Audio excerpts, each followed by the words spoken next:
thing that you could disclose in this conversation? And is there anything that is like, quote unquote, breaking news or news soon to break or something that is coming down the pipeline that you have encountered?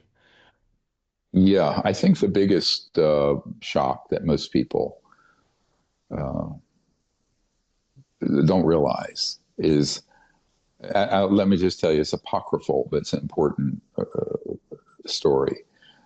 A man on our team named Goodall. James Goodall is a very famous aerospace historian. And the week that the head of the Lockheed Skunk Works was dying, is his last week before he died of cancer in 1995, Mr. Goodall called Ben Rich, and asked about this whole issue. And I have a letter from Ben Rich to a friend of his saying that there were both man-made and extraterrestrial UFOs in his handwriting on the stationery for the president of the Lockheed Skunk Works. That is in our archive. Everything's in there, my friend. Nobody reads, but it's not my fault people don't read. So I've spent 35 years and 20, $30 million to put this together. If people don't want to look at it, it's not my fault. People say, where's the evidence? They're right there. Can you read English or whatever? So anyway, I get very frustrated with that. But, after putting this much effort and had 4 people on my team assassinated, and I've had 3 assassination attempts, and people don't even want to read. It's like, well, if you're so lazy and stupid, you don't want to read, it's not my fault. Anyway, I won't go on a spiraling rant about that anymore. But I have disclosure PTSD from doing this. At any rate, I will admit it. But the Ben Rich story is amazing because he said, look, anything you can imagine. So go look at he said, look at anything you've seen in Star Trek. We've already done at the Lockheed Skunk Works, and it's not at Area 51. It's out in the desert, and we know where those sites are. So, and this was 30 years ago, almost exactly 30 years ago. So the technologies are way beyond what most people can imagine that humans have. Unfortunately, some of the worst psychopathic and sociopathic criminals to ever walk the earth are in possession of them, which is very dangerous. It's dangerous to us. It's dangerous to the ETs. Who are these criminals specifically? Well, I don't want to name.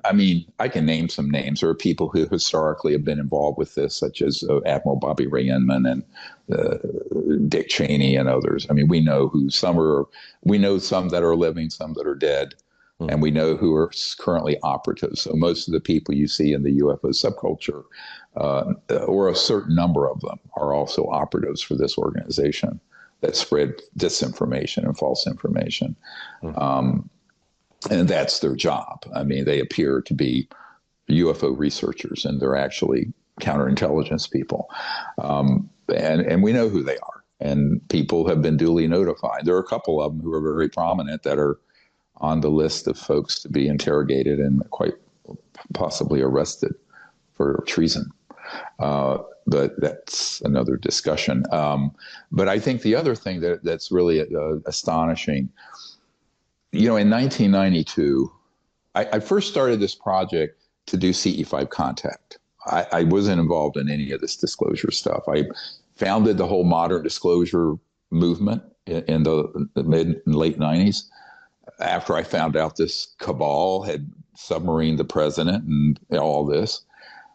But my real passion is making contact and developing higher states of consciousness for people and starting a civilization that goes into that beautiful future instead of this dystopian situation we're in now.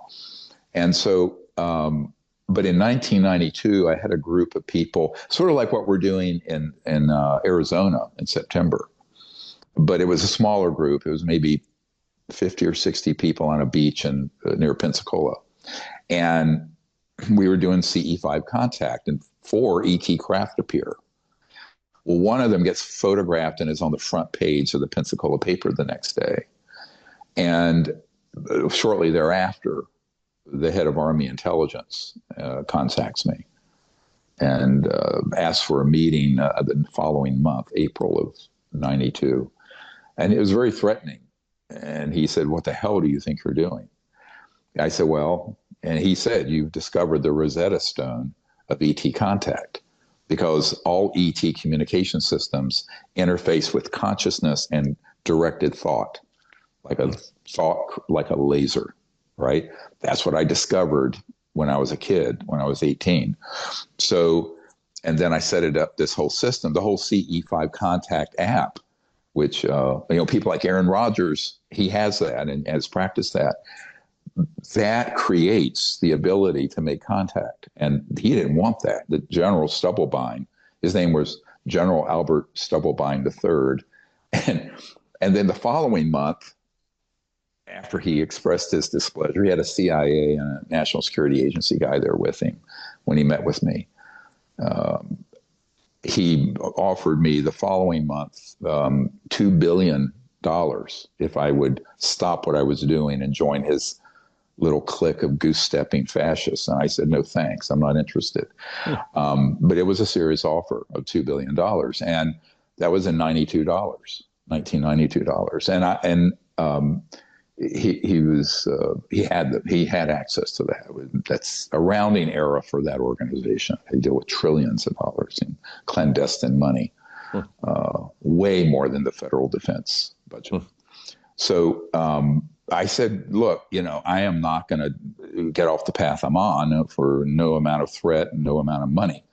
But that is how that whole started. And that's at the same time, there were what I call the white hats, the people who were in intelligence and military who wanted to see this subject resolved, right? That has grown and grown and grown. So I started out with, half a dozen whistleblowers. Now we have 750 some whistleblowers. And so it's snowballed over the last 33 years. So, but one of the things I learned in a couple years ago was that there is an operation, and this is why he wanted me to become part of his team, General Stubblebine, where they've taken the science of consciousness and weaponized it. So what they've done is that they have what are called psionic or P3 operators that will basically they are become instruments of their controllers, humans that then use these people who have been trained using drugs and various electronics to be able to, in consciousness, lock on to the guidance systems of an ET craft and kind of lure it or bring it over an area and then hit it with an electromagnetic and scalar weapon. Now, I have been at 2 facilities where that's being done actively. And so this sounds like science fiction. It isn't. It's a horrific use of very advanced technologies that are interfaces between electromagnetics and consciousness and thought. And that is the new frontier in science, right?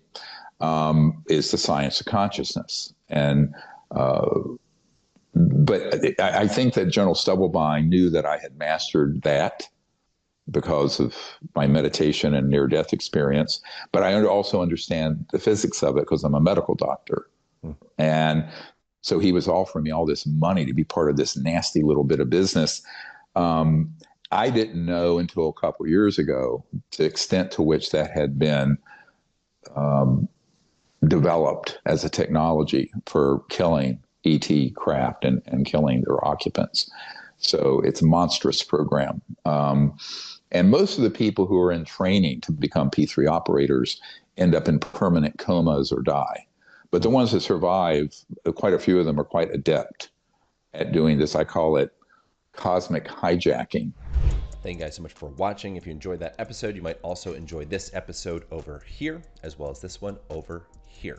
Thank you for subscribing. Appreciate you. I'll see you in the next video.